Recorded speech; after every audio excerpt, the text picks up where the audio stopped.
Apat na araw na lang, Pasko na mga kapuso. Ayan, 4 days. Kahit saan ka mapatingin ngayon, nagniningning na ang makukulay na Christmas lights at ibang palamuti. Gaya na lang sa Pampanga at sa Bataan kung saan inilawan na ang naglalakihan nilang Christmas lantern. Makibalita tayo kay Luan May Rondina.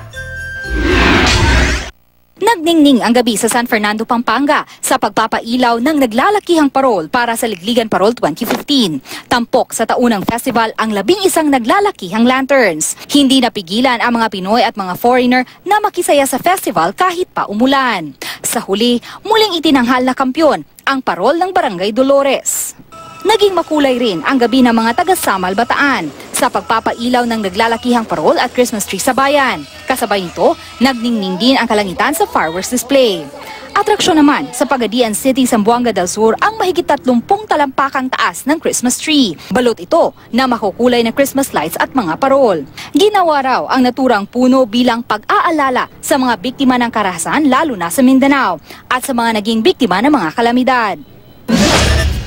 Ilang araw na lang bago matapos ang 9 na araw ng Misa de Gallo, sa Las Piñas, matyagang gumising ng maaga ang marami para makapagsimba sa St. Joseph Church.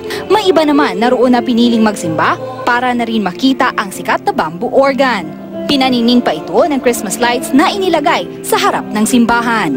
Luan May Rondina, Nagbabalita, Pilipinas.